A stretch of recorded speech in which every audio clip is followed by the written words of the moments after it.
بسم اللہ الرحمن الرحیم۔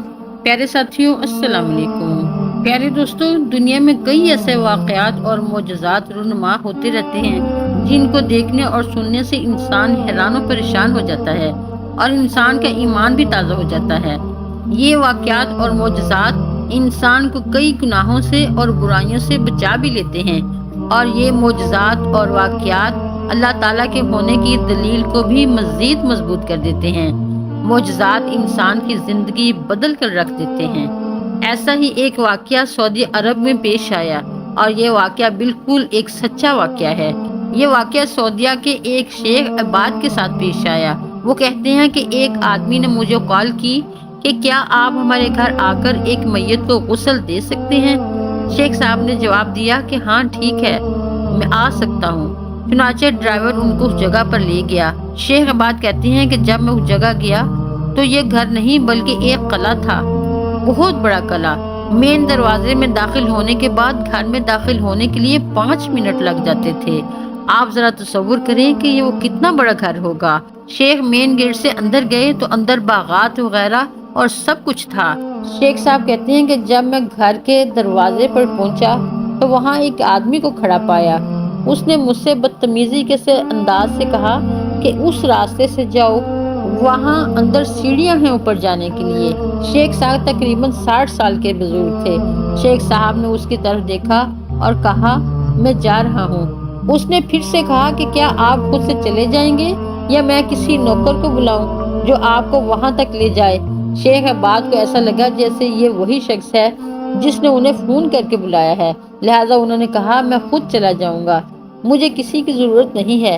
اس نے دوبارہ کہا کہ اگر آپ کو راستہ معلوم نہیں ہے تو میں کسی نوکر کو بلا کر اسے آپ کے ساتھ بھیج دیتا ہوں۔ شیخ صاحب نے کہا دیکھو میں تمہارا کوئی نوکر نہیں ہوں، میں یہاں ایک مقدس فریضہ سر انجام دینے آیا ہوں جو میں فی سبیل اللہ کر رہا ہوں، یہ میں خود کروں گا، یا پھر تم کسی اور شخص سے کہہ دو کہ وہ آ کر دے۔ اس نے کہا ٹھیک ہے آپ کیجئے۔ شیخ صاحب کہتے ہیں کہ وہ گھر اتنا بڑا اور صاف ستھرا تھا کہ ٹائلز کے اندر آپ اپنا چہرہ دیکھ سکتے ہیں۔ کہتے ہیں وہ اس کے بعد اس بیڈ روم میں گئے جو کافی بڑا تھا، لیکن وہاں 2 سے 3 نوکروں کے علاوہ کوئی موجود نہ تھا۔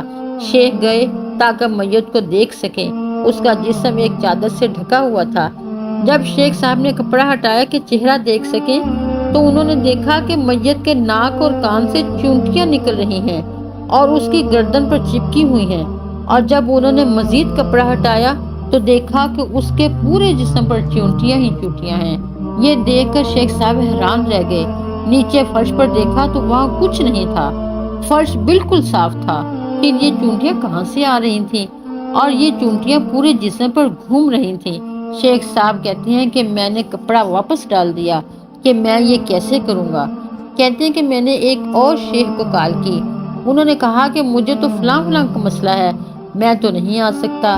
شیخ صاحب نے پھر ایک اور صاحب کو کال کی، اس نے بھی کہا کہ آپ مجھ سے غسل کے مروجہ طریقوں کے بارے میں پوچھیں تو میں بتا سکتا ہوں۔ اگر آپ سوال کریں کہ ایک جلی ہوئی لاش کو کیسے غسل دیتے ہیں تو میں آپ کو بتا دوں گا، اور اگر آپ مجھ سے ٹکڑے ٹکڑے جسم کے غسل کے بارے میں پوچھیں تو یہ بھی میں آپ کو بتا سکتا ہوں۔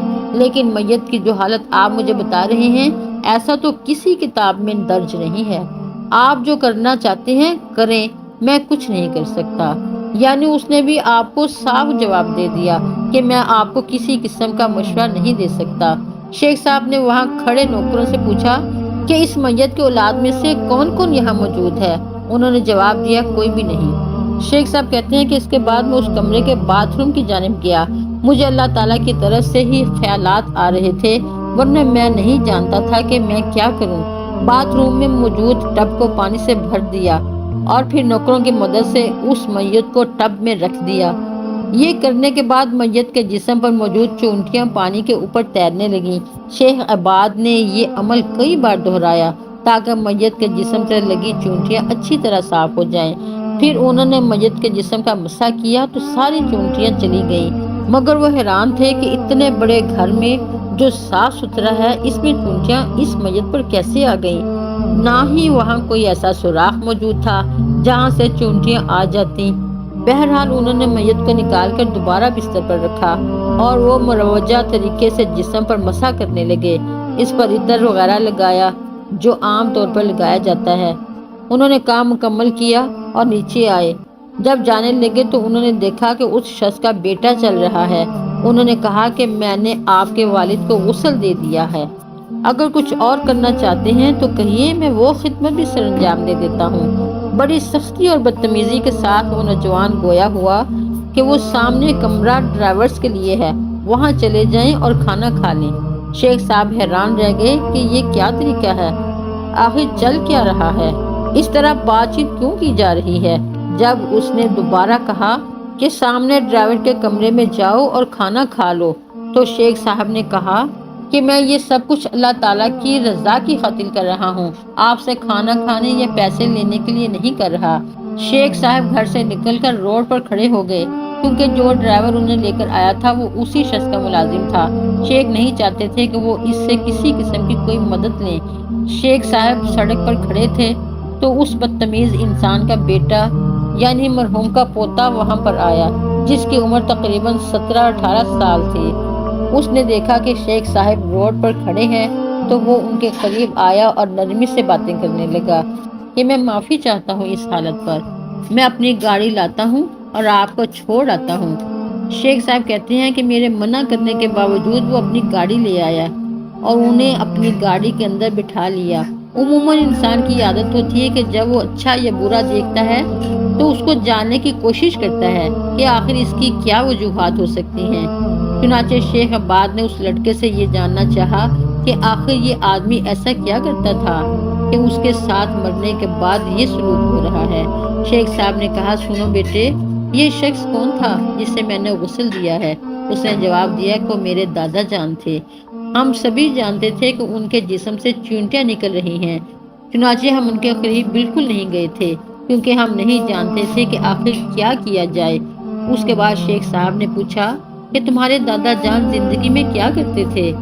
کچھ لمحے خاموش رہنے کے بعد وہ لڑکا گویا ہوا کہ میرے یہ مرحوم دادا اپنی زندگی میں اپنی والدہ کے اوپر ہاتھ اٹھایا کرتے تھے، استغفر اللہ، کسی بھی قسم کی عزت کیے بغیر یہ اپنی ماں پر تشدد کیا کرتے تھے۔ شیخ صاحب کہتے ہیں کہ میں یہ سن کر حیران رہ گیا کہ کوئی زندہ آدمی ایسی ذلیل حرکت بھی کر سکتا ہے۔ اس لڑکے نے مزید بتایا کہ میرے دادا کی ماں کے چہرے پر باقاعدہ زخم نظر آیا کرتے تھے، ان کے چہرے ہاتھوں پر مستقل نشان رہتے تھے۔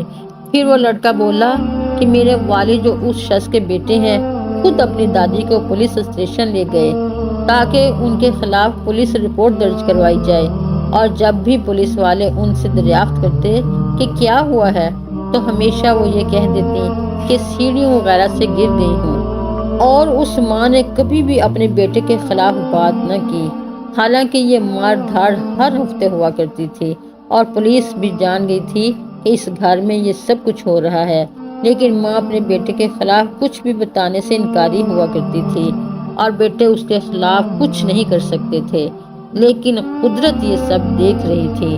چنانچہ اس شخص کا انجام یہ ہوا کہ جب اس کی موت ہوئی تو نہ تو اس کا سگا بیٹا، نہ اس کا پوتا اور نہ اس کے نوکر، حتیٰ کہ گھر کا کوئی فرد بھی اس کی مدد کرنے کے قابل نہ تھا، اور اس پر اللہ تعالیٰ نے چونٹیوں کا عذاب بھیجا۔ کوئی نہیں جانتا تھا کہ یہ چونٹیاں کہاں سے آئی ہیں اور کیسے اس کے جسم کو کاٹ رہی ہیں۔ حدیث مبارکہ میں آتا ہے کہ مردے کی ہڈیاں توڑنا ایسا ہی ہے جیسے کسی زندہ کی ہڈیاں توڑنا، یعنی مردہ بھی وہی درد محسوس کرتا ہے جو کسی زندہ آدمی کو ہوتا ہے۔ ذرا اس شخص کے بارے میں سوچئے، اس کے ناک، آنکھ اور کان سے چونٹیاں باہر نکل رہی تھیں، اندر جا رہی تھیں، اس کے پورے جسم پر کاٹ رہی تھیں، اس پر کیا گزر رہی ہوگی۔ ایک زندہ آدمی تو چیخ کر اپنا درد بیان کر سکتا ہے، لیکن مردہ تو کچھ نہیں کر سکتا۔ ہاں، مگر درد کا احساس تو وہی موجود ہے۔ چنانچہ اس بات پر تو تمام علماء کرام کا اتفاق ہے کہ اپنے والدین کے ساتھ کسی بھی قسم کے سلوک کا انجام آپ نہ صرف آخرت بلکہ دنیا میں بھی دیکھتے ہیں۔ اللہ تعالیٰ سے ہر دم یہ دعا کرنی چاہیے کہ جب تک ہمارے والدین زندہ ہیں تو ہمیں ان کی خدمت کرنے کی توفیق دے، اور جب وہ اس دنیا سے رخصت ہو جائیں تو ہمیں ان کے لیے صدقہ جاریہ بنا دے۔ آمین ثم آمین۔ اپنا اور اپنے پیاروں کا خیال رکھیے گا۔ اپنی اگلی ویڈیو میں انشاءاللہ پھر ملیں گے، تب تک کے لیے اللہ حافظ۔